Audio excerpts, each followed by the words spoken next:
we're live. 300. Our 300th episode of the year. I was going to make a joke about that movie 300, but I've never seen that movie, so I don't know how to... What'd you say? That movie 300.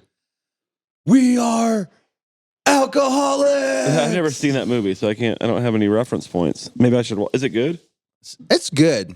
I think Gladiator's better. Ooh, the first Gladiator? Yeah. Very Catholic movie, huh? I thought Gladiator 2 wasn't that bad, too. I haven't seen it yet. I just didn't... We talked about this here, but I didn't like Denzel's approach. It's not... It's going around right now. It's kind of the prevailing sentiment, I think, about his... But he's still a great actor. This isn't a cop video, you know? Maybe it is, though. Kinda. Hold on, my phone is... Gladiator's got cops. My phone is ringing. Dude, 300th episode. Congratulations, What Nick. was the worst one, you think? The worst one? Probably before I joined, I thought. That was the early times. There's a couple of them in the early years where we were pulling teeth to get... And I also was a worse interviewer. Yeah. Where, like, you know, I'd overspeak and stuff. I've learned a lot of how to talk and stuff. What's the most embarrassing thing you said in the 300 episodes? 300. What's the most embarrassing? Probably that I had like an STD or something. You or said that like 37 times. Dude. Hold on. Don't you have the things like the most I've said? Like, oh yeah, I should look. Yeah, I should get on that. And, like, make a little. I should make a Google sheet. How many times you said? How STD, many times I said chlamydia? STD or cum?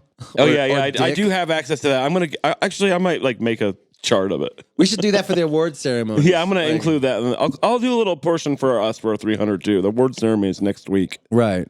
Everybody's favorite episode. But I think I'm gonna tag on a little of our stuff because I didn't tour with you that much this year, so I don't have a lot of Andy Frasco content. It's a big accomplishment, I think. 300 episodes. It is. It's because, a lot. like, you know, we were consistent every week.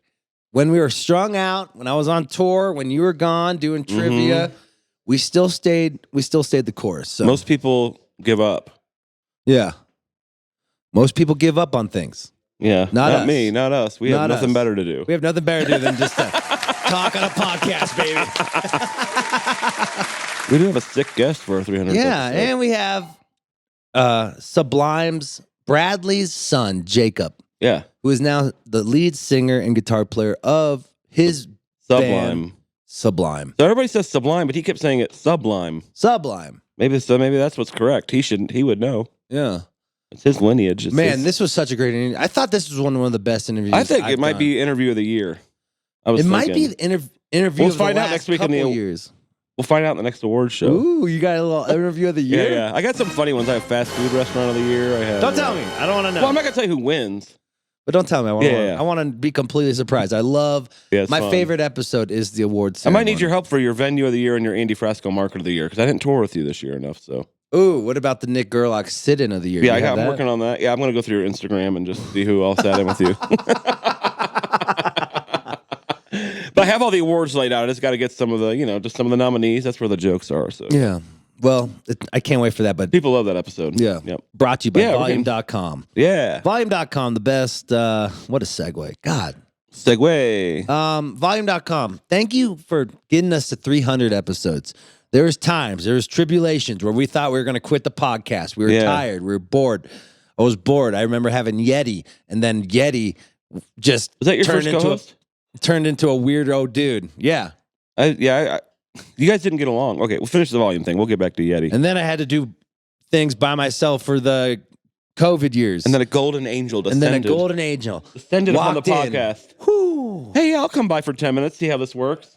And lightning in a bottle. What is it, 4 years now? I don't know, actually. 3. It was like episode 110. Look at us. Around there. I think my first episode was the Tony Hawk one. Now Volume is making it so we could do this for a living. We're getting big-time guests. Big-time guests. Like, we got a nice studio here. We got cameras. We got a nice studio. We got Ben Holtz. Shout out Ben Holtz. Shout out to Ben Holtz. I love that guy. Greg. Marty. Constantine. Marty. The other guy. Merlino. We love them. And they're about to like pimp out our podcast studio. I love that. The next year, and I think we got our contract renewed, baby. Let's go. Let's go. And trivia podcast coming in hot next year. I got a concept. Yeah, we got a lot of got to figure out how I'm going to shoot it. Constantine Merlino. Yeah, get at me. Ryan McRae. He's gonna probably help you because I told him to add a couple more cameras for your room just in case. Like, I'm gonna have a room here. You're going to have a room in your room, and we're going to make it not look like a fucking weird dungeon when it's like... I don't really have room for that, though, in my apartment. We'll whenever figure you it out. record from your house, it looks like... Well, I got a ring light. The night before Scrooge is about to steal Christmas. I have a darker place, but... You're like, hello, everybody. I got a ring light. I was going to go to the studio and maybe record it. It's going to be very cheap. Yeah. I don't really have room to set up stuff in my apartment. I have a small place. But all you got to do is like make it look pretty just behind you. I can take it down. It's going to be something I can take down and put back up, though. Or it's just going to it'll always be there. It's just I can't do that. I don't have room for that. Oh. We'll figure it out. Anyway, thankyouvolume.com. Well, it's not their fault. Thankyouvolume.com for I'm going to be moving soon. So. Letting all our dreams come true. All right. I mean, I didn't really talk about volume.com, but you know it and you hear it every week. Yeah, dude. Just get on there. Just get on there free. And go check it out. It's free. There's tons of stuff. All your bands are on there that you like. Okay. I need to, before we talk about Jakob Nowell and Sublime. Guys, I need you to buy fucking tickets to the St. Louis show. This is getting scary now. My New Year's Eve show is sold out. Shut the fuck up. No, it isn't. Yeah, it is. What, the Humphrey show? Yeah. Okay. New Year's Eve is sold out. Well, I'll clap for Humphreys because I'm a supporting fan. I'm just kidding. I mean, it is sold out. But I'm just fucking with you. Missouri, you need to step the fuck up. Yeah. I'm about to be up your ass. Yeah, the next 2 Peoria. weeks. Drive down from Peoria. Peoria. Everyone in the region. You want to go watch the Grateful Dead cover band in your city, or do you want to watch Frasco rock out at the fucking pageant with the boys? Don't ask him that. Okay, actually, Yeah, don't ask that. Don't ask that. That was the wrong question to ask. Yeah, don't ask that. You don't. You might get the wrong Yelp review. I just don't, man. To be honest, fuck New Year's Eve. I kind of get what you're saying. Like, why do we got to make a big event after New Year's Eve? It's kind of an amateur hour. It's too much, kind of. I mean, like, our show's already fucking balls to the wall. Now I got pressure to, like, fucking make it even more balls to the wall. It's pressure, and it's like, no one really pays attention. They're all trying to get laid. But anyway, come to our New Year's Eve show. I think it'll pick up. You just got Christmas and... I'm about to be up your ass, Missouri. I'm going to be in every goddamn ad. There's a lot of market. Even Indianapolis, it's only a 4-hour drive. Yeah, true. And you gain an hour. True. So buy tickets to the pageant. On good news, we sold like 500 tickets last week. More tickets last week to our Mission Ballroom show in Denver. Thank you, guys. Oh, that's good. I think that's going to sell out. Promoting works. That's going to sell out. I think it's going to sell out. I mean, as long as it gets to like 3,000, I'm cool with it. I think it'll sell out. Why don't you shoot for a sellout? And then I would shoot for a show, but I don't want to be pissed if it doesn't sell out. You want to have reasonable expectations. I'm more. This is the year of reasonable. It's hard to sell that place out, man. There's a couple big DJs that didn't sell it out this weekend. I know. Shout out! I just saw Kitchen Dwellers tearing. I did too. I was with you. Yeah. They sold it out. Yeah, hell yeah. I like that guy. I just kind of met him. Yeah. I really like that guy, Silas. Oh, Silas Herman is the fucking best. Yeah, Herman. It's Vince Herman's kid. Vince Herman's kid. I just don't associate He's them. such a sweet dude. And he's such an amazing musician. Yeah, I didn't know he was that good. He's unbelievable. Very humble. Oh, yeah. I thought he's the best musician. He's the best musician out there. In what? I thought he was the best musician on the stage. Yeah, maybe second best. I don't know. Shut the fuck up. I'll never say a bluegrass musician's better than me, you know? Oh, I know you will. What's your deal with you don't like the bluegrass? It's just more of like it's like a joke that kind of became a bit that's became real. One thing I realized about the bluegrass scene is devastatingly attractive women in that scene. I might start having to It's go annoying more. how many beautiful women there are in the bluegrass scene. It's weird. It's like a fish show is like that too, where the women are very beautiful and the men look like they live on Reddit. Yeah. Like their home address is in Reddit. Like they get email, like their hard mail goes there. I was in the crowd and I was like, we were backstage. I don't know anyone. I didn't either. It was kind of nice. Yeah. It was kind of nice meeting people. Oh, it was awesome. I was on my phone watching Twitter. I didn't have to like entertain anyone. Yeah, it was like nice, like people that didn't know I was kind of like, they don't have this like, oh, Nick's weird and funny vibe. So I didn't have to like do my shit. It's yeah. like, hey, I was laying down the whole time. Yeah, you were. Yeah, I didn't have to like do my fucking routine with people. Yeah. Oh, what's it go? Yeah, I fucking hate How's that it go, dude? No, they're just like, hey, who are you? I'm like, oh my God, yes.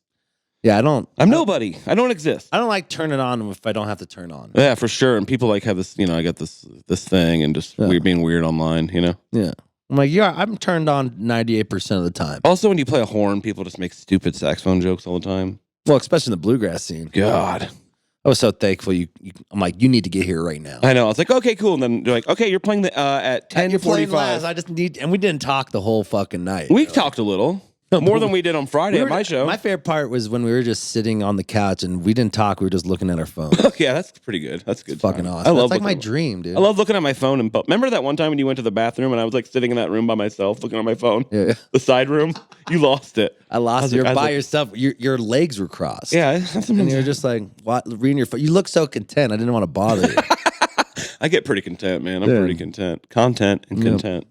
But yeah, I think we hung out. Was there. I like. She was actually really nice. Cool pants. She wore great pants. It was nice to see her. I love calling her Jillionaire.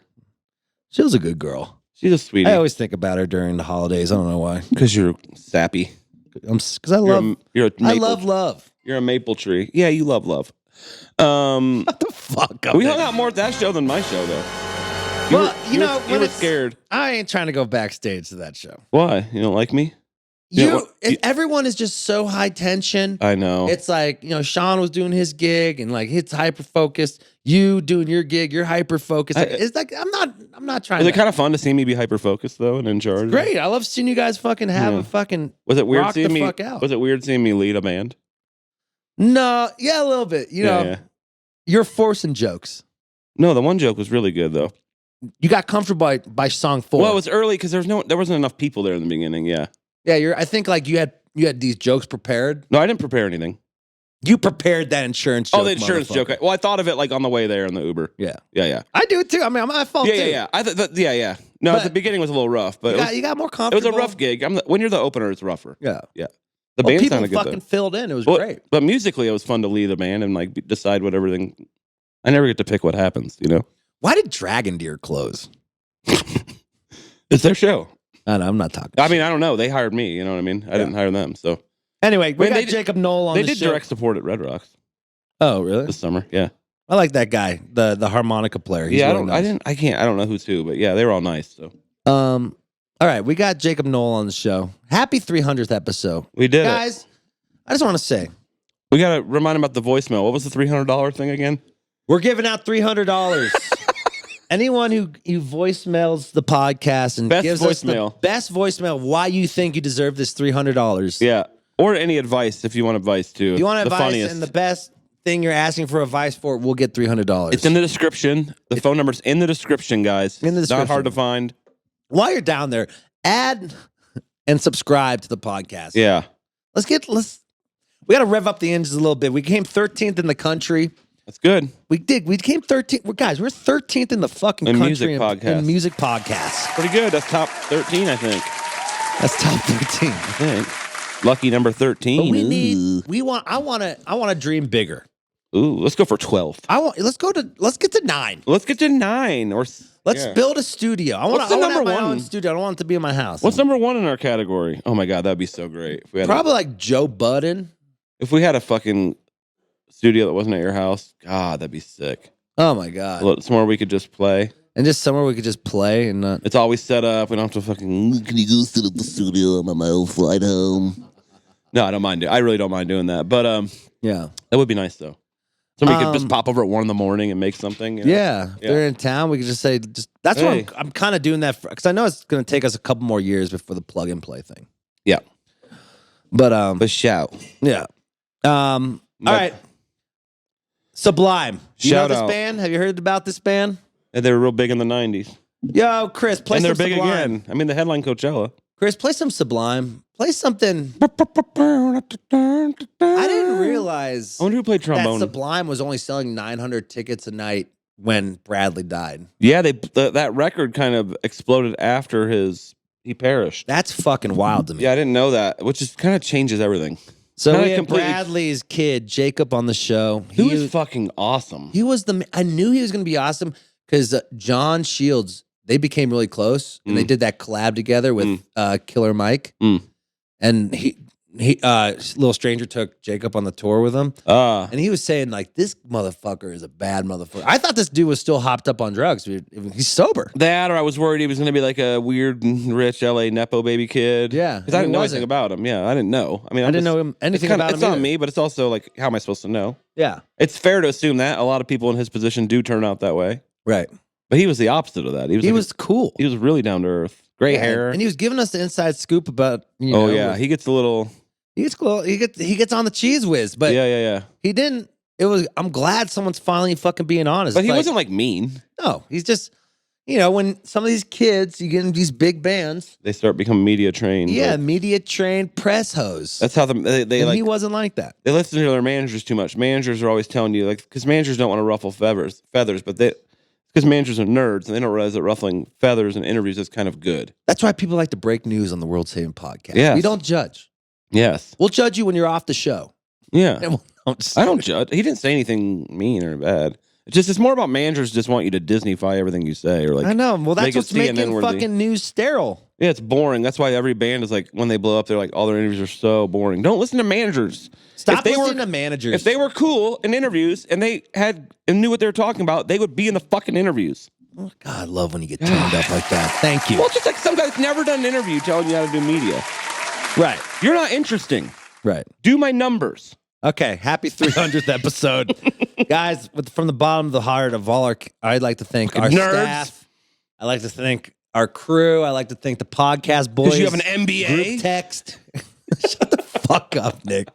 Just because you were a whatever and your band didn't make it, now you want to be a tour manager? Exactly. Suck my dick. Let me do the mean stuff. Right, you go back to thanking people. Thank you so much, everyone, for being part of the podcast world. Met the right guy at some after party in college? Shut the fuck up, Nick. I can't thank you enough, all the fans. And, I go out in Denver and I get at least 10 people saying how much this podcast... Plaid shirt, Hurley hat. Shut the fuck up, Nick. I just can't thank you enough for supporting this dream. I mean, we're just two white dudes talking about dumb shit. Yes, thank you. And thank you for helping us get Hokas. paid. Hokas. They're always wearing hokas. I know. What's the deal with managers always wearing hokas? I guess they're really comfortable, but they do look nerdy, kind of. They're nerdy. Drew Birch has the only hokas that look cool. Somehow he has, because they're all black. That's why. Yeah. Well, we love you from the bottom of our heart. We worked our ass off on this thing since it was. We have no ass left. I remember when I first had this dream and no one believed in it. And I would just be out there. No one ever believed in you for some reason. Well, it takes a long time for people to fucking get. They didn't believe in your music. They didn't believe in your podcast. They didn't. I know. It's a weird pattern. Yeah. It's kind of good if people don't believe in you. Yeah. But now they do. So thank you. Mm. And I wasn't a Nepo baby. Get on Google Sheets. What? I was just still doing the manager thing. We love you. Okay, we got to go. We're 30 minutes into an opening. Stick around for Jake. Fucking that boy Jacob with Joe K. Angelhow too, baby. We thank you, God. Joe. We didn't even say thank you to Joe, and Joe's gonna have to cut all this up because that's what he does. Yeah, he says 30-minute opening. You fucking dumb fucks. You're making my job harder. I have another job. Just don't cut it. Don't cut it. It's the 300. Just let it ride. This is the 300 episode. We're gonna let this. This is a full. They're not going anywhere. We have a good guest. We don't need to. They're gonna stay, or just skip ahead if you want. Who gives a fuck? All right. You control your own destiny. Play some Sublime. Let's get people hyped up for Jakob Nowell. That trombone solo. It's probably the biggest song with a trombone solo in history, I think. Yeah. All right. Bye. Jacob, how we doing? If you're listening audio only, he has a hairless cat with him. Yes, a hairless cat. Still here in Long Beach with Creature, the hairless cat, managerial staff. I love it. Manager, he only takes 7%. He'll tell you that to change management, he'll only take 7%. So, I'm a musician as well. Nick's a musician. We tour. We do 250 shows a year as well. Yeah. Yeah. So what do you think it is? Why we like to be on the road? Are we scared of our own home? I love talking about this kind of shit, man, because I feel like every musician, every person I've bumped into is a little different. Some people don't like being out on the road. I call it like the juice, like for music. What's the juice for you? Are you a studio guy? Are you like the performer guy, behind the scenes writer, engineer dude? Or are you just the tour road dog? And some people are a mix of many of those different ones. But for me, I just love swinging in that fucking hammock and the pirate ship, man. We only got one job today, and that's to, fucking make land break and maraud around town and put on a crazy show. And then I knew I feel fulfilled for that day. And doesn't matter how much sleep or how little sleep or anything else, it just all kind of melts away, dude. I always say that if I didn't luck out and get this lifestyle, which I'm very fortunate to get to do, I'd probably be like a hobo hopping on like box cars. Yeah, like that book. Attractive. So you're an adrenaline junkie. The wanderlust, I think it is. Yeah. That's it. I love just not being in one place for too long. Yeah, let's dissect that. What was your childhood like? Oh man, mixed. I definitely didn't have it as bad as other folks, and it wasn't perfect, obviously. Mom and dad were they came from humble beginnings, that kind of thing, like that. And I wouldn't say like we were just fucking destitute or poor or anything like that. But they were the type of people who it's like kids having kids. It was just sort of like crazy chaos, a lot of white trash party kind of vibes. Yeah. But then the other half of growing up, that was all in San Diego. The other half was me in Long Beach with my grandparents, who were much more well off. They were, I guess, a little bit more normal, white picket fence, still real cool people. So I never felt like I fit in with any one of those categories. My parents, they seemed like they had like this, streetwise, cool kind of vibe where they just were like knowledgeable about that whole world. And my grandparents, these like super hyper educated folks. And no matter which one, I didn't fit in. So that theme like totally, followed me my entire life. That's why it's the sun and the moon kind of thing. And I'm all bipolar and shit too. So I think that's always going to be a big thing for me. And what's weird is the place where I feel the most even on the road. I think it's because I'm used to that chaos and that uncertainty, Yeah, and because you're running away from yourself because you've always had that in you, like this one. You're like being in one town for one day, so no one gets to know you. Yeah. Oh, deeply. Yeah. I'm not a good texter or texter backer. Someone will literally send me something and I'll look at it, read it, and go, "Huh, well, that's nice," and then I'll close my phone. Like, Yeah. To me, that's just a normal thing that I have no, it's weird, forming connections and stuff like that. What made you go to your parents' house or your grandparents' house? Yeah. Oh yeah, I would spend the summers there with them and stuff. They were very like helping me out and that sort of thing. And it's not to disparage my mom and my stepdad. Those people they're rad people. And we have a good relationship nowadays. But it was a long road to get there. You know what I mean? Yeah. What was the road? What happened? Well, they have asked me. It's so funny because my mom's like, "You got to stop saying all this shit in interviews and podcasts." I'm like, "Well, it's all true." And she's like, "Yeah, but people don't need to know that crap." Well, they want to, yeah. Well, it's also like people, if you're trying to get to know you as a person, it's how we were taught, right? And the way I look at it, if there's anybody in similar situations, and again, it's never like, I think I always have this fear where, I'm kind of grown out of this now that I'm settling into my role in life a little bit more. Mm-hmm. But when I first came for Sublime, I was like, my biggest fear was like, man, people are just going to think I'm this fucking shitty Nepo kid who grew up with a silver spoon in his mouth. And they're like a Silver Lake kid who had like $1 million equipment. Right. Yeah. Stuff. And that's obviously not the case, but it's also not the case that I was like, I think it's also stupid how we always need like our musicians to be like, I grew up in a coal mine. I never even saw this life until I was 18. It's like, the truth always lies somewhere in the middle anyways. Yep. I think that when I share the darker sides of my youth, I like to imagine there's like some kid out there who's got some similar situation who's like, fuck, I feel so alone and uncertain right now. And making music or their art is the only thing that makes them feel, connected to something beyond them. Right. That's basically what the experience was like for me. You know what I mean? Like never being able to feel like I could connect to anyone around me, always feeling very scared in very adult situations. But wanting to fit in, but not knowing how, go for it. My bad. No, you're totally right. Do you think that's why you felt like you had to grow up so fast? Oh yeah, dude. Mm-hmm. I mean, we learn to like parent ourselves, you know what I mean? Or we have to. Yeah. Especially if you don't believe in the parenting the parent is giving you. Right. That's the big one. And I think that's probably like 90% of humans have disagreements about the way they were raised, this or that. And depending on the severity of it, it's your right to never, ever forgive your parents if what they did was that bad. But for me, I nowadays have an awesome relationship with my mother, my dad, who's my stepdad, and man who raised me, I still call him dad, and my grandparents too. Right. That's awesome. I realized that it was worth it, that I didn't want to, keep all this resentment over people who were really just trying to do the best they could. Yeah, and we forget that it's their first time parenting. Just gonna say that. It's like I love that saying. It's like their first time being a person too. It's their first time being alive. Yeah. Yep. So why don't we give them as much?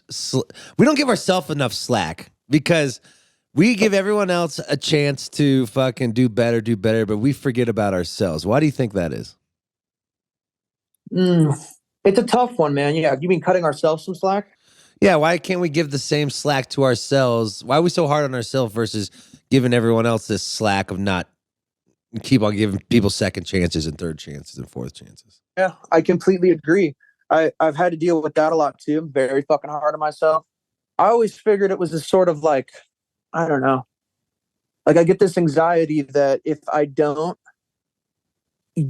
sit here and be bummed out and just fucking hate on myself for a second, then I'm gonna forget and not do better next time. But that's not really true, It's like a lie we tell ourselves. Like, right. Being in self-pity is not useful. You should recognize bad behavior. You should try to correct it and see how you can do better next time. Yeah. But I will dive deep into self-pity. I will just drown in the fucking ocean, man. Yeah. I'll go into the it's addictive. It's a certain kind of addictive, like self-loathing, like, oh, I'm such a piece of shit. I don't deserve X, Y, or Z, blah, blah, blah, blah, blah. When was the first time you felt like that? Pretty young, probably. Yeah. This is like a therapy podcast, dude. This is, we're just getting to know each other. We're gonna be friends, bro. We have the same friends. We're managed by the same manager. It's bound to happen, It's therapy and jam bands. Yeah. You guys got to come on our podcast. We just like make prank calls and take Zins.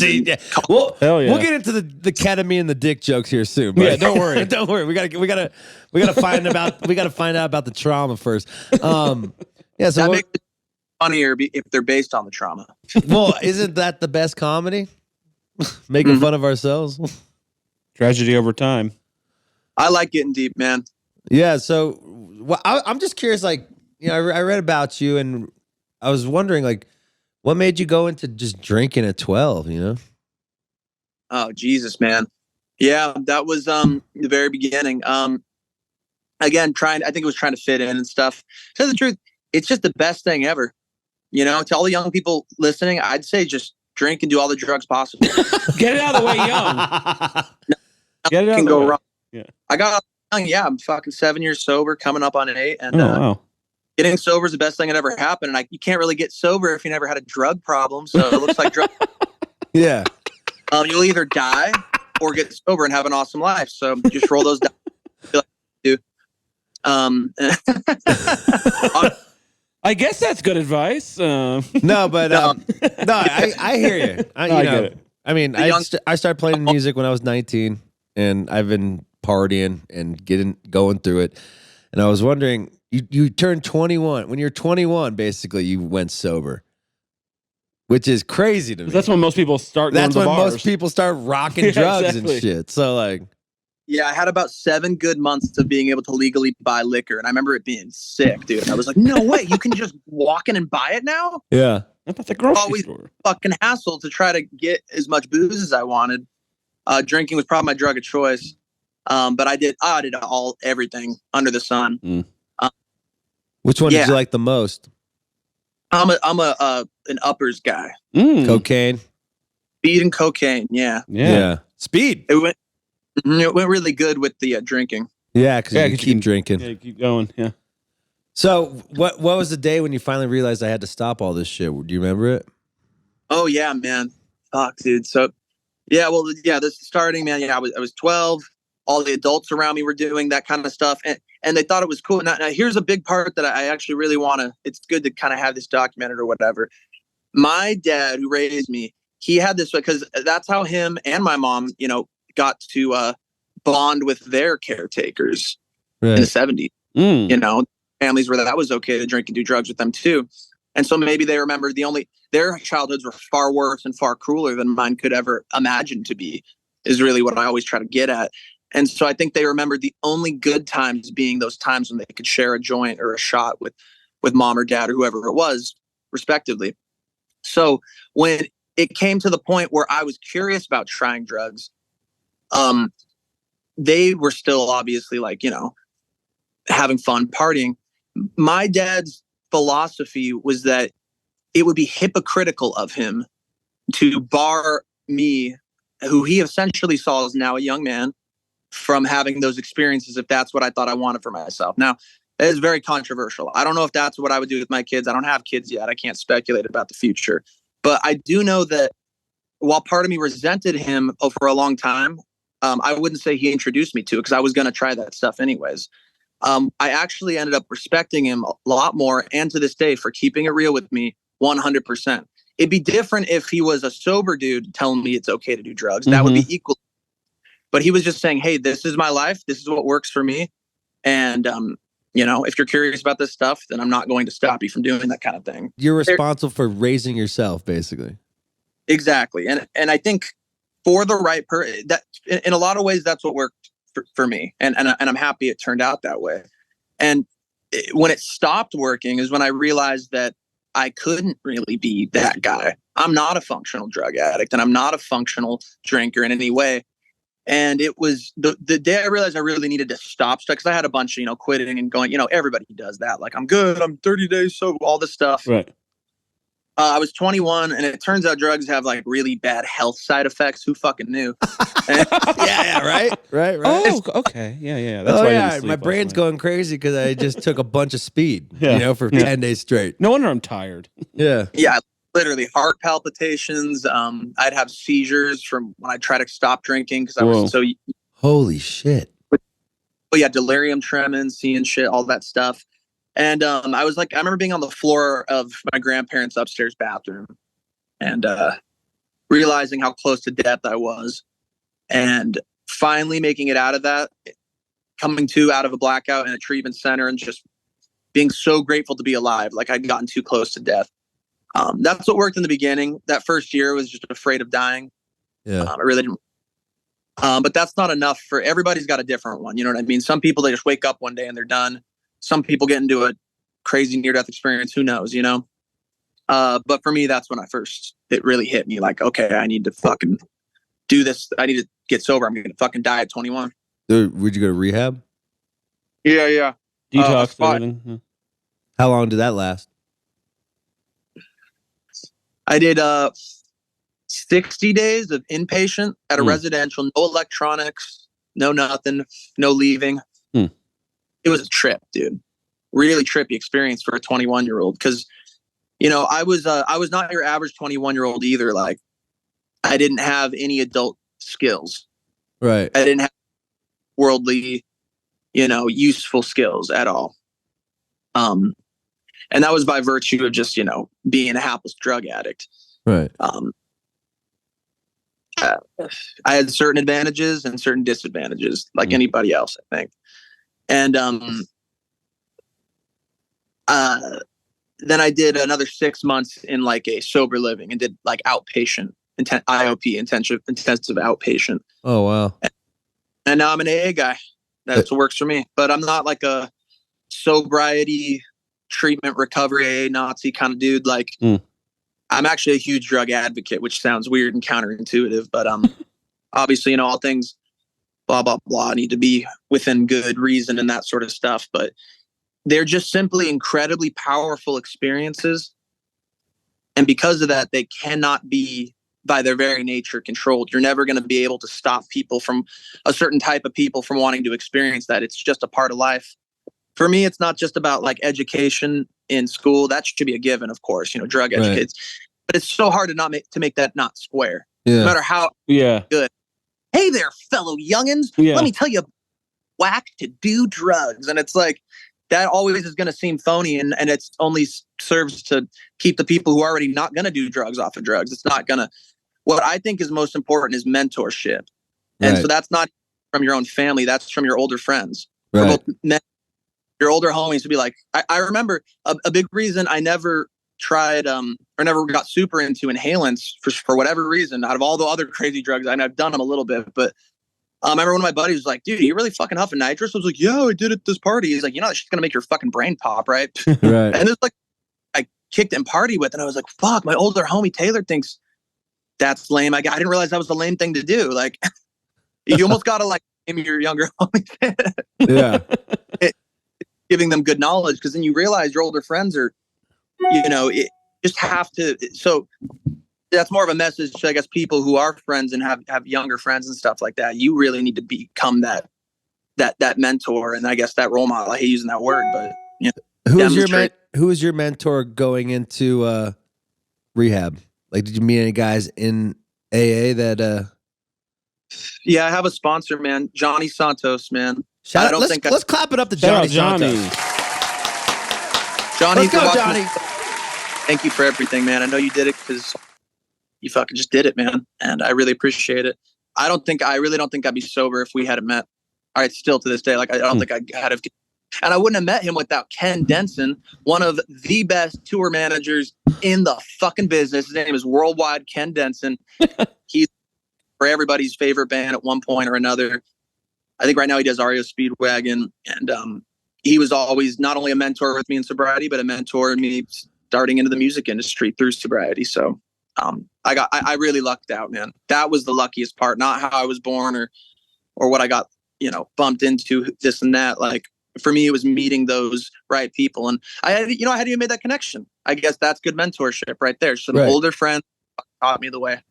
So was your dad's band, well, actually your band members now, yeah, your band, were they there for you when you were a kid? I'm what? I'm a hired gun. But were they there for you when you were a kid?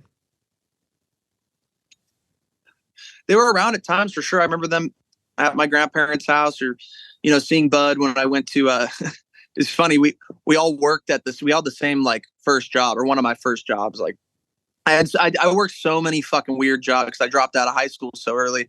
Worked at a shop, and then I did fucking moving jobs where we'd like clear out old estate liquidations and shit like that. And then I actually worked at Coachella as a fucking stagehand for a couple of years in Stagecoach. It's so many weird odd jobs to try to fucking, make shit work. And then I remember, but my first like long-term, day job was at Billings Paint and Hardware, and shout out to Doug Billings. I actually saw him last night as I was getting food in Long Beach. And he's just lived here forever. His dad owned the spot before him. And when Doug was young, he gave jobs to his buddies, which happened to be the dudes from Sublime, and including Bud and Eric. And so when I was like 18 or 19 or something, my band Law, Doug had us out to his desert house in 29 Palms. 29 Palms? 29, yeah. And he was like, yeah, come on out and play some songs. And Bud came out, and we hung out and jammed, and it was just fucking cool, man. I mean, they were around in the background, but they lived in different places, Yeah. I'd see them at like family get-togethers and stuff like that. In fact, that's what really made me want and decide to join, to start singing for them and stuff, is because it's kind of just fun, us all hanging out and like hearing their stories and connecting. Like, I think it's been a really cool healing process for all of us, really. Yeah. I mean, it's beautiful, man. And I was thinking that, like, what do you think it is? What was that turning point that made you give the confidence to finally ask if you could be the singer? Well, I always say it's something I never wanted to do. Yeah. Thought I should do, never thought I had the right to do. I mean, it's just so weird because no matter what I say in any public forum, you're never going to come off the right way to everybody. Totally. But yes, I could just tell you how it was for me, man. Is it just, obviously I want to do my own music and connect with my art with an audience, totally agnostic of my father's work. But I started to realize that a lot of that is also kind of selfish too. I just simply wouldn't be here doing this if it weren't for my dad and his band. And then here I had an opportunity with, really all it was is that Eric wanted to do this HR benefit concert in LA. And so he thought like, oh, why don't I come up and sing? Because I had done a song or two with him, like Spray Allen jammed, his other band. And we got Bud in on it, and we just all were like, well, let's just all see if we have fun jamming together. And we did, and we played the show. We're like, fuck. I mean, we got Kevin Zinger and Joe Escalante. It seems like we're kind of have a team here. Why don't we just try to do this thing again. Yeah. I was scared shitless, dude. I fucking bet, dude. I'd be too. Oh, fuck, dude. It's like all of it, you know? In fact, I only just recently started even enjoying it. Maybe like the Arizona show is like a month ago. Yeah. I think about you during the first show really being in the band is fucking Coachella. It's insane, yeah. That was our first real show, Bill is Sublime. Dude. That's what I'm fucking talking about. Like, dude, it felt like jumping out of an airplane, dude. Without a parachute. Yeah. Oh my God, dude, it was the worst. It sucked so bad. I don't want to say it sucked because every music's dream is to play like a big show like that, man. Well, like, yeah, to put you in the fucking fire right from the beginning. Is no, you didn't have no private soft and all the history opening, all the history. You're like, all right, this is his son. No pressure. No pressure. Go give him hell, bud. Slap you on the ass. No one's going to be judging you very critically here. Yeah. Dude, I wasn't even really fully confident with the material yet. I mean, we rehearsed, don't get me wrong.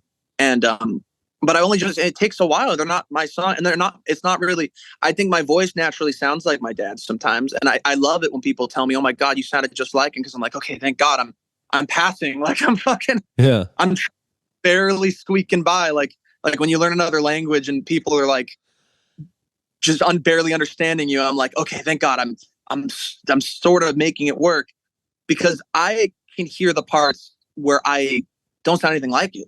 Where my instincts to do certain melodies aren't exactly the same, you know? Right. And I've come to realize that this iteration of Sublime is going to be a different iteration of Sublime. You know, it's going to be what it is.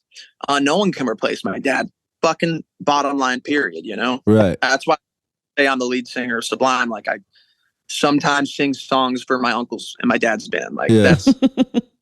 I open every show and I say, my name is Jakob Nowell and this is Sublime. And that's people behind me, man. And now I've gotten to a point where I'm almost happy that we jumped in feet to the flames and I just got to do this kind of big stuff because I spent my entire career, dude, in obscurity doing nothing. I wish I had the connections of fucking the big time Nepo kids, dude. Like, how come I pop off when I was fucking 21 then? Yeah. Well, and you know, the offer that people gave us. I mean, we got some sick stuff. Don't get me wrong. There was for sure like the occasional booking that only got our way because someone wanted to hook us up because they believed in the project of the son of some dude they were a fan of, and that's awesome. But Sublime wasn't necessarily Nirvana. It feels big to us here in California, or if you are a fan of their work and you understand them, but they're somewhere in between the Minutemen and Nirvana, in my opinion, or maybe the Buttholes. Like it's or Pixies, you know, or Cake, like bands that like I love and I think are amazing, and I think they're huge, but or Violent Femmes, you know what I mean, man? And totally. They got a little bit past that, but it wasn't to this like huge degree, and so that was also another huge inciting factor. Is I was like, fuck, dude, this is my father's work.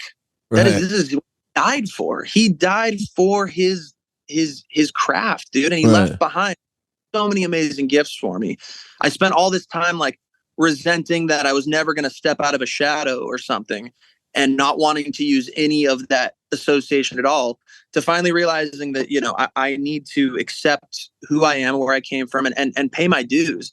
And that's easy to be like, oh, must be real tough paying your dues. Poor kid had to play Coachella. It's like, no, but you're in the van. They don't realize that you had your own band. You're fucking grinding it out with no fucking help, bro. Also, playing Coachella as your first show is paying a due. That's fucking hard. That's dude. Way harder than you think. It's hard to do it without doing like a bar 100 times before you do that. Right.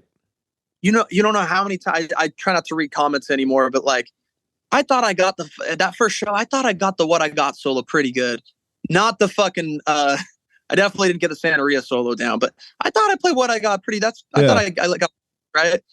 But some people are just no, and then I realized, it doesn't really matter how accurately or good I say. It's just not going to be enough for anybody. Yeah, but tell these people to suck your dick from the back, Jacob. Seriously, fuck these people. Literally. Yeah.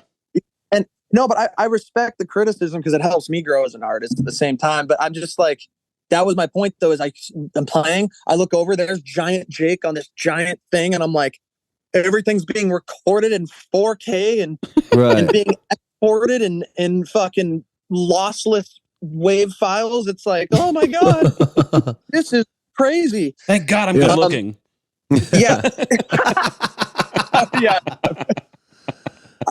I just knew that there was going to be so much scrutiny on what I did. And finally I'm here to report for the first time. It was the Arizona show where it changed, where there was this 30-minute section where I completely disappeared and left my body and was just really enjoying playing this material with Trey and Dougie and Bud and Eric. And I mentioned it to Eric afterwards because he had talked about feeling like that at the WSL show that we played in Huntington Beach. And I was like, dude, I fucking feel that, man. And he's like, yeah, dude, that's kind of what Sublime's all about. And kind of laughed and walked off, and not in like a dick way. He was just like, it was just like, oh my God, it felt like so human.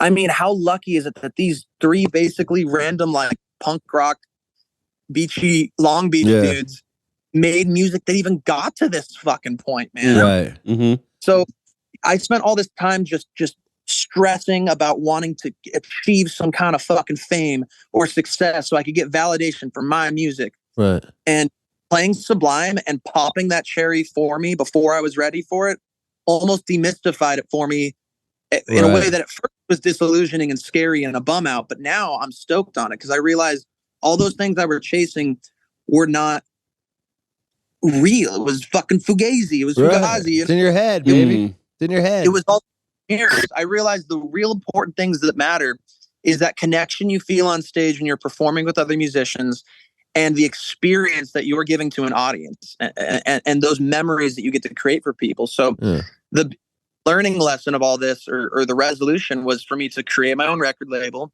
with my fucking friend Zano, the guitar player. Go check him out, Wet Marsupial on Instagram, and check out Sunburnt Records, pretty please. And the idea is not to become like, I mean, we're going to we're going to war. We're going to take down all the other fucking indie labels. We're coming for them. But I mean, it's not like, oh, we're going to be the Beatles. It's, I want to put on some fucking rad shows for like 100, 200 people and see if they make some memories that they get to tell my kid in the same way that I get to hear these old timers talking about when they were kids going to my dad's shows. Like, seeing people like meet each other and make bands or fucking date or create memory. That's life. That's human life. And we're just doing it because we wanted to play some songs that made us happy and like go out to a show and hear loud noises come out of speakers.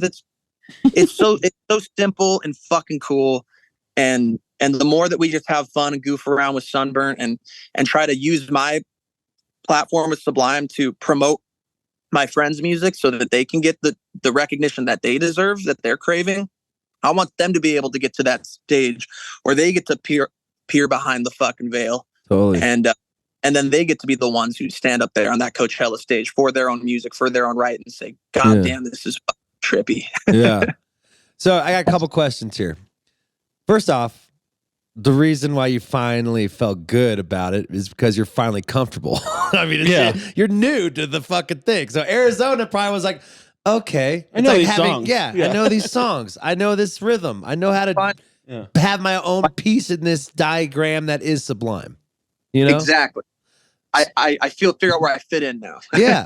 I mean, it's like, I think I'm a sports fan. So I think about like when you get traded on a team and they do really shitty for 2 weeks. Yeah. Right. Until you get comfortable with yourself and know your new role in this part. It's like you're afraid to be present because you're afraid you have to make everyone else like you instead of like being comfortable in your own skin and actually being a band, you know? And the material. You just don't know the material. You don't know that. Yeah, exactly. And now you do, and now you're fucking comfortable, and now you're fucking kicking ass. So my question is, now that you've seen the bigger side of music, do you hate the music industry more or do you like it more?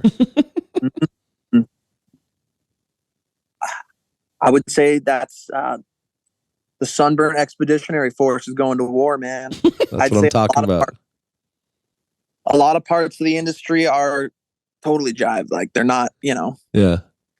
I think it's always going to be really tough, just like how Don Passman says in his book, where art and commerce intersect. We live in a time where we cannot diffuse the two. They have to be part of one another. So that's always going to create all these weird controversies. But as far as controversies go and drama, I think it's only, worth talking about to us as artists in so much that it's useful to our storytelling and our writing. Right. So, I mean, what a beautiful story if you want to look at the greater narrative of how popular music has been consumed. I like to look at it like we're in like the fucking ashes of a fallen kingdom. So it's time for the fucking, the rebels to rise up. And Let's that's how fucking everybody go. feels.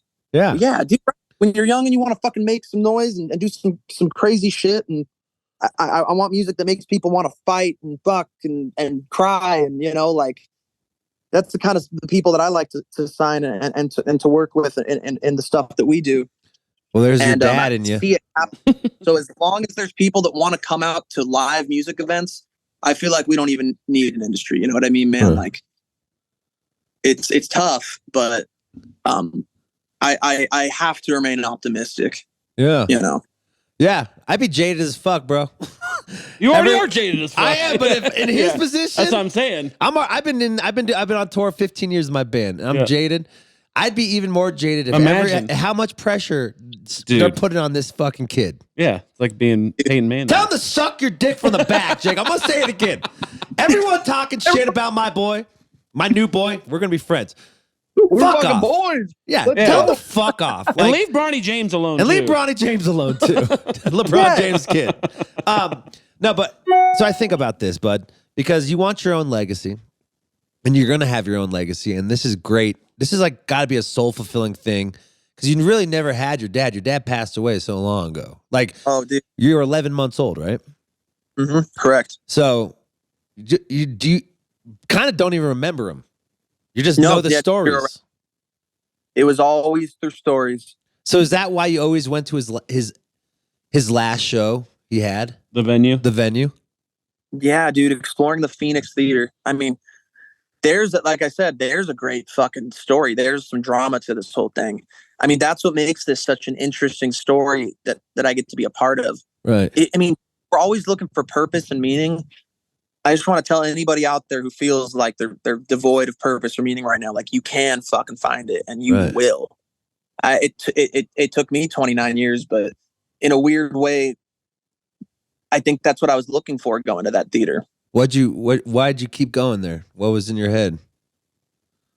It's really hard to find a time to connect with / grieve / even think about my father in a personal way that is uniquely mine and that is alone. That's what's a weird process about it. Having lots of people have dead family members. Not a lot of people have dead family members who were also beloved by living legends. Mm-hmm. Yeah. So every time I have to think about him or interact with them, or like it's why people ask me like, well, why don't you go to his grave every year? It's because it's surrounded by all these strangers I don't know. That's no way to grieve a family member. And it's no offense to them. I hope they keep coming. I'm glad that there's people out there who want to keep a memory alive and experience it, but I ain't gonna fucking be there because it's just it is very emotional. And that's just not the way that I'm able to authentically connect with that shit. So going to that theater, it felt like it's just me in this big empty room, or frequently it was filled with teenagers, fucking taking mushrooms and skateboarding, which is actually kind of cool, I guess. Yeah, yeah, that is pretty cool. Kind of roll, actually. That's actually pretty cool. That's cool that teenagers. That's cool that teenagers are still like connecting with them. Like, yeah, it's pretty crazy. In a weird like way, right? They're like, to them, it's kind of probably this cool mecca too, because they know, like, oh, the dudes from Sublime played their last show. It's probably got a little bit of a mystique and a legend to it. And I want like that. The dudes who own the place are like the nicest guys too, very respectful and just cool old fucking rock and roll dudes who want to create an awesome space for. Right. Oh, dude, a Sunburnt show there. I didn't even think about that. Yeah, we'll do Sunburnt North. That'll be rad. Oh, that'd be cool. Yeah, because they do all ages shows there and shit. There you go. We get credit for the idea. We'll take 10% of the ticket sales. That's sales off the top, dude, off the gross. Gross, yes. I like the way this guy's thinking. So do you think going 30? Like, have you always wanted to follow your dad's legacy?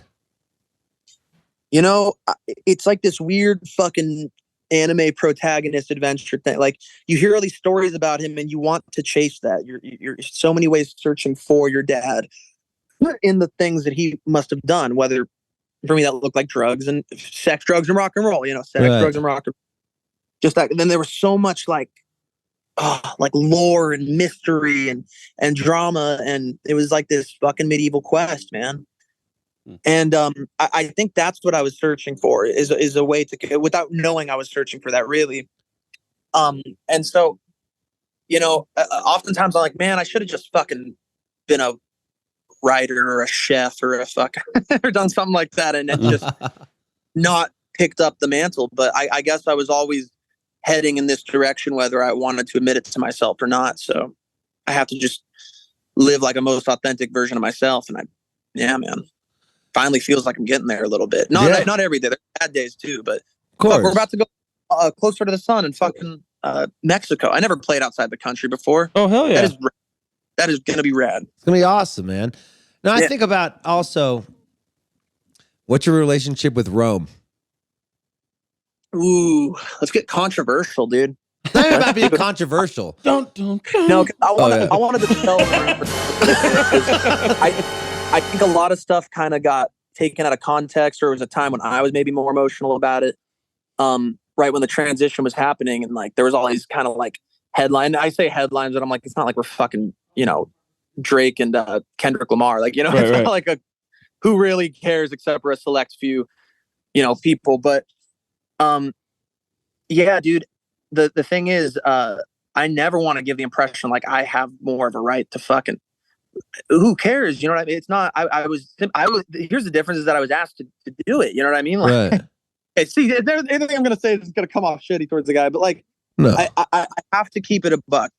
Always, man. I'm always just gonna keep it 100, and I just never liked.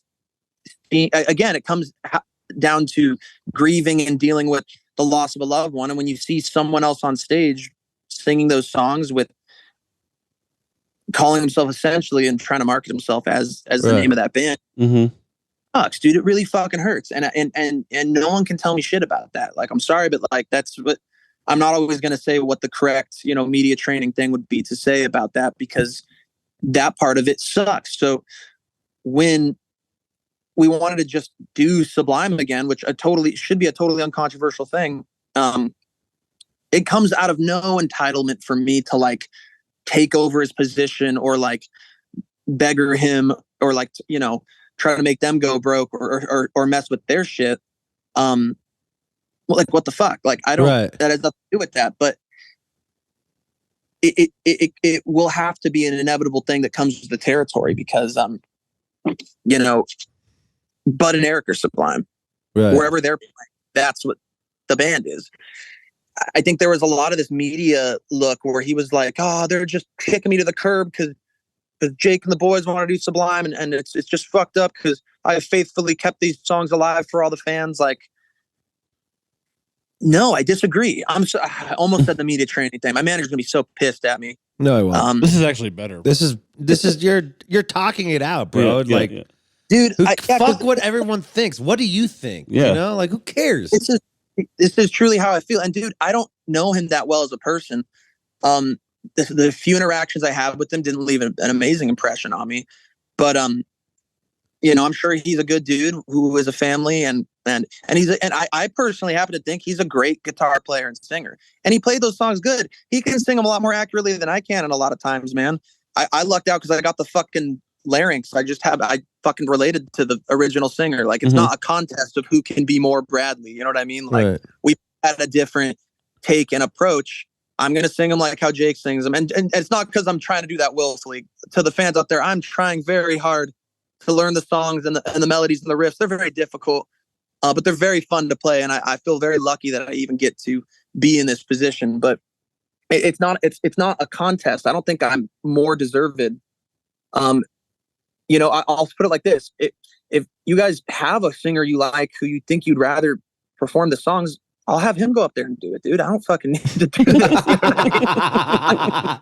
I'm gonna clap to that. Actually, I like that. Yeah, like we can do a contest. Like, who's the guy who sings for Queen now?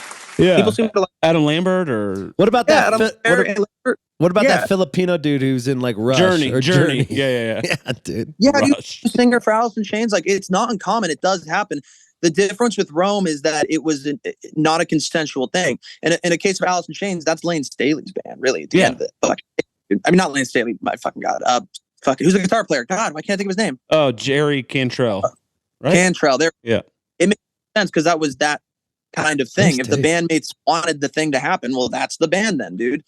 It got to a point where Bud's not in the band anymore, Eric's not in the band anymore, and they want to do it with a different singer. Right. I'm happy that they play, but I don't agree with the decisions and the route that Sublime with Rome entity. I hate even having to. Let's not dance around the subject. They thought, and everyone else believed that just was Sublime.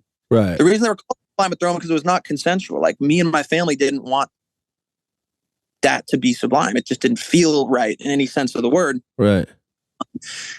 And all of their bookings and their marketing, like, look at the difference of shows that they were playing. You know what I mean? Right. Like the Reggae Circuit Fest, which I love all those bands. Nothing wrong with the Reggae Circuit Fest, but it's just not. I imagine if Sublime was still around in its original entity, they'd play like maybe 1 or 2 of those a year. But we play fucking, No Values, the punk rock fest. We play Coachella. We play fucking, you know what I mean? I don't know if I can announce that we're doing that yet, but yeah, we're doing the same thing. Yeah, dude, like fucking. You must have the same manager. It's an alternative fucking band, dude. Yeah. And so the way that they that's one thing I don't agree with, is just the way that the legacy was carried on, if you want to call it that. It didn't seem quite right. It seemed more, I mean, everything down to the formula up there and stuff. You could ask my Uncle Eric like how he felt about it and stuff like that. Like the tracks and the huge fucking ensembles and all the stuff. It just wasn't what that band originally was. And the music that they ended up making just wasn't really like, it just felt like a whole new band, which it was. It was Sublime with Rome, so make it more that. Right. I'm and, kind of here, but no, I'll wrap it up. No, you're fine, man. I think it's your life and it's your dad's story and your legacy to carry on. Legacy to carry on. If you want to do it, there's no pressure on you to do it. But if you want to do it, you're fucking taking initiative, and I respect the fuck out of that. Yeah. Bro. Also, if it was like that, you would have done it 9 years ago, but you didn't. Right. That's what I'm saying. Yeah, people have been wanting me to do this since I was fucking 12, and they figured I could play guitar, but it never was. You know what I mean? Like, I for the longest time I had no problem. For me, it was this transition phase. So what a lot of people don't know, and I'll just tell you the fucking God's honest truth right now, fuck all the media shit, is that they had Eric leave the band. That's really what happened. Right. Whoa. It wasn't. Yeah, dude, that's the shit that people don't know. Is that the guitarist? Eric? What's that? Is he the guitarist? Okay, yeah. Yeah, bass player. And then, okay. Yeah, dude. And he was the last original member. Right. So it was like sort of like a hostile takeover from within to fucking fully capture and solidify their power Mutiny. as the de facto Sublime band. But they overextended. It turns out you do need actual members of the original band to continue it. Yeah. It's called a coup. You got to. Yeah. It's called a coup. You got to have the Big Mac at Burger King, guys. You can't have the Whopper. Fucking Kevin Zinger, dude. It would have stayed that way, dude.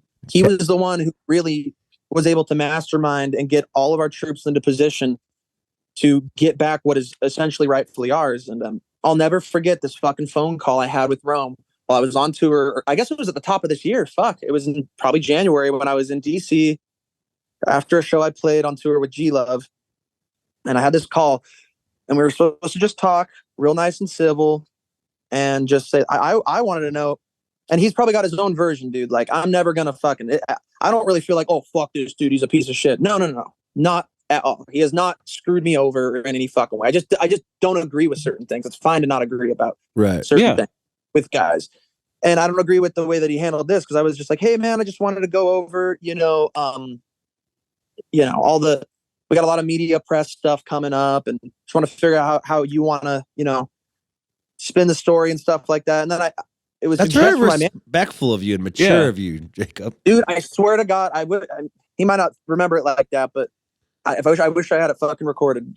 And my manager had suggested to me to try to find common ground. So the first thing after that was, You know, I bet you might be the only other person in the world who can relate with me what it feels like to, you know, live in someone's shadow and have to try to live up to a thing like that. And as I'm saying that, he cuts me off and he goes, yeah. So how many shows you guys playing this year? How many shows you guys playing this year? Oh, he wasn't even listening to you. What? He wasn't What even do you mean listening. shows? And he was like, you guys cannot play more than X amount of shows. Because if you do, it's going to fuck all this stuff up. And I have my family and all these employees that work for me, and you can't do this to me. How the fuck am I finding out through the internet that this is happening?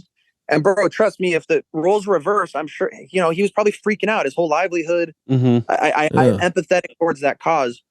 But there's simply nothing I can do about that, man. Like, if he would have just been cool, he probably would be up there playing guitar with us, dude. Like, right. nobody did the dude. But he wanted the whole fucking thing. Right. He wanted, because he felt like it was his, I guess, because he'd done it for so long. I mean, if there's anyone else in the world who can relate in a similar situation, getting thrust into that, it's probably him, dude. Right. That's why, frankly, it sucks. Like, I don't see why there has to be any beef or any weirdness. He's worked with a lot of the bands that I like and that I've worked with. It's fine. I think his solo shit's rad. I love fucking Duddy and the Dirty Heads. All that shit's just fine. It's like breaking up with a girlfriend, though. It's going to be painful at first, and hopefully you could be friends at the end. Yeah. Yep. It's all that stuff was fine. SWR was fine, but it just wasn't Sublime. Right. And that's not for me to say. And it's not like I'm not the arbiter. I just got asked to fucking do this. I almost feel like an outsider. Yeah. You know, I'm now learning all this stuff, you know, being on the road with my uncle Eric, him showing me all of his musical influences. Fucking tight. His brain, where they came from. Like, I feel really accepted into, I mean, this is a family thing at the end of the fucking day, dude. Right. And you're getting to know your family that you've been thriving to have your whole fucking life, bro. Yeah, these godfathers.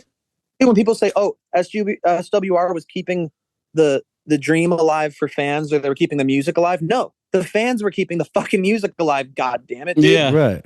You think that if SWR didn't play, that the sun would set on the era of Long Beach and Sublime and Magic faded from the lands as no one was there to bear the torch? No, dude, people would still be blasting 40 ounce driving down the fucking freeway, dude. Yeah. It's a great record. It's a great fucking record. It is. And there's awesome cover bands out there like fucking Badfish and Burritos and fucking name a bunch more, dude. Like, that music cannot die any more than I mean, Led Zeppelin hasn't played a show in a while. You know what I mean? Yeah, exactly. There's tons of examples. Well, like, the thing is, like, it's like you have to take the ego out of it and just, like, service the music that was so beautiful for all our lives, you know?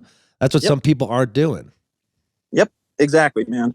And that's why I don't think I'm fucking keeping something alive, or I'm the rightful dude, or think like, it's been awkward for me up until this point, as I've said. And it's probably always going to have some little bit of discomfort and tension because it's just not my material. Right. But at the end of the day, what I am is a guy who likes to hang out with his family, like to meet new people, travel, see the happy faces of the people at the shows that we put on. And playing these songs, dude, is fucking fun. They're really well written, really, really good songs. Yeah. And for me, it is 100% connecting with my dad, dude. I hate all that ear shit when people are like, do you feel like the ghost of your dad enters into your body when you play? And I'm like, well, fuck, can he enter my body anytime, dude? That's weird. Like, what if I'm banging a chick? Fuck, I didn't even get to fucking nut, dude. My dad took that away. What? So I don't believe in that kind of shit, but I saying that so because, dude, funny. Playing that Arizona show and at some other shows too, these little moments, I feel about damn near as close as any of that other spiritual shit, and in English too, man. It is insane, dude. It feels so. I'm so grateful for it, dude. I really am. I'm so fucking grateful. I feel lucky, dude. And that's just something that's it's a different experience than going and seeing an SWR show. It just always is going to be, bro. It's because you're loving yourself, man. What a great perspective. It's a great perspective. Now you're finally loving who you fucking are, dude. It's great to feel, dude. Right? Dude, some days are better than other, but when it hits, dude, it's exactly like that, man. It feels like finally coming to that. And I think that that's everyone's story with our growth and maturity and adulthood and shit like that. Yeah. It feels like you finally have made it to this place. And for me, I thought that was going to be, wanting to be the next biggest fucking thing since the Beatles, but it turns out it's not that. What I really wanted is a sense of belonging. Right now, I don't belong to the band Sublime. I belong to an awesome fucking family of people. I go over to my fucking manager, Kevin Zinger's house, and that man is like a father to me. Right. With my friend Zane, who's like a fucking brother to me, and all of our friends at Sunburn, we are a fucking team. Right. And it's like that song, The Heart Part 6 on that new Kendrick record. You guys should check that out. I love it. I've listened to it. Dude, it's such a great record. It's probably my number one this year. But, he was talking about how, like, if he made it, that means I made it. Right. Made it, that means the whole team made it, Right. And so for doing this, it's like I just have this desire to just bring this to other people. You know what I mean? Yeah. As much as I possibly fucking can. Just to maybe even just to prove to myself or to anybody out there that this isn't just for me because I wanted to play the Tonight Show. Right. Like, get my name out there. I'm so grateful for the looks that I'm getting and the attention. Of course I am. We're entertainers. And it gets me thinking, and it's also like when you realize this isn't the end, this is just another chapter in your book. Because you will get back to your music and you will get back to having the legacy that is you and not just the legacy you're doing with your dad's music. Dude, so well said. My biggest fear in my life is that I could never step out of my dad's shadow. Right. But almost stepping into it is the way that I realized that I could just leave it all behind, man. It's the weirdest thing. It's like a fucking one of those Chinese finger traps, man. Right. Pulling and it won't come off, and you just have to go in sometimes. And now, in a weird way, it feels like I'm more free to do anything, and it feels more possible to just truly fucking do my own shit, whatever that ends up looking like. Because at the end of the day, at least I know I have some good fucking people around me. Amen. And it looks like I'm fucking good people every day, man. I got some new fucking brothers right here. Oh, it's going down, Jacob. We're going to be homies, brother. That probably brings me to my last question I want to ask you. With everything going on in your life, with you getting back to the roots of what your family's legacy is and the people around you that was with you your whole life, when it's all said and done, what do you want to be remembered by? Man.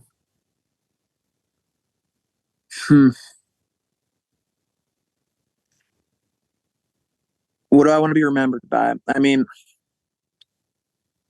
the answer would have always been, creating some epic song that changed people's lives in the world. And maybe even an hour ago, I would have said that. But given the conversation we just had, I think I'm kind of realizing in this moment, if I could be remembered by having a positive impact with most of the people that I had meaningful relationships with. Oh, yeah. If I could really be remembered for that, that would be that's a real tearjerker, man. That would be amazing. Well, oh yeah. That's why we're out here on earth to help each other, brother. Let's keep being genuine and tell the people who don't deserve your love to suck your dick from the back, baby. Mm-hmm. So I'm going to start using that. That's a good one. Hey, what's that phone number one more time? My dick ain't even that big, so you're really going to have to get in there, buddy. You're going to have to really be in that asshole, baby. You're going to have to really sniff it up. All right, buddy. Have a great day. Enjoy the sunshine, and don't be too hard on yourself. Nice. You deserve to be happy, man. You deserve to enjoy this moment. Seriously. You're back with your fam. Go get them. Likewise. Love you guys. Appreciate you. Talk to you soon. Have a good one, buddy. Peace, brother. Later. Yeah.